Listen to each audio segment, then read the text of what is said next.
Apprentis et stagiaires, ils sont eux aussi les victimes de la fermeture des restaurants. Alors qu'ils sont en plein apprentissage et que pour certains d'entre eux, cette année est cruciale pour valider leur formation, ce second confinement sonne comme une catastrophe pour beaucoup d'entre eux. Si lors du premier confinement, ils avaient tous été mis au chômage partiel, cette fois, au Marius, on a décidé de poursuivre l'activité grâce à la vente à emporter pour permettre aux apprentis et stagiaires de continuer leur formation.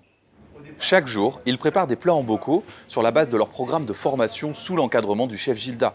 Ils sont ensuite vendus à emporter. En moyenne, ce sont plus de 200 bocaux qui sont vendus chaque jour. Quand Macron il a annoncé le deuxième confinement, j'étais dégoûté. Mais bon, après, quand le chef il a expliqué ce qu'on allait faire, c'est bon, j'ai retrouvé le sourire et c'était cool. Le deuxième confinement n'était pas prévu. On a plus ou moins bien vécu finalement le premier confinement qui a été un coup difficile. Est-ce qu'on allait être dans la même situation où on allait pouvoir changer les choses?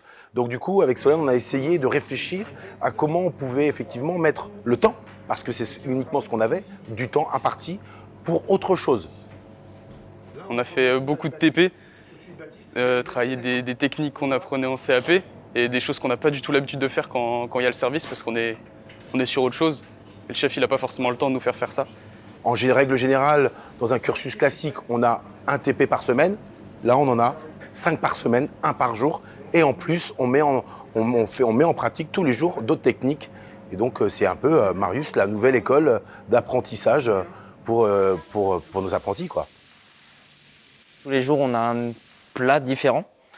Et ça permet d'apprendre justement les découpes, le taillage de légumes, les sauces. Aujourd'hui, et c'est l'idée, ce sont eux les chefs de cuisine. Car tout ce qui est fait, c'est eux qui le font.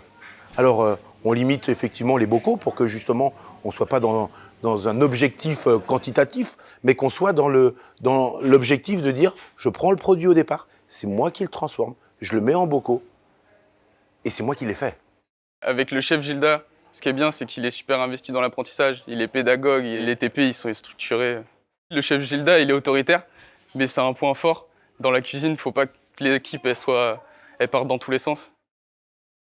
Pour moi, c'est important de continuer à travailler pour éviter de perdre le fil du travail et d'apprendre de nouvelles choses.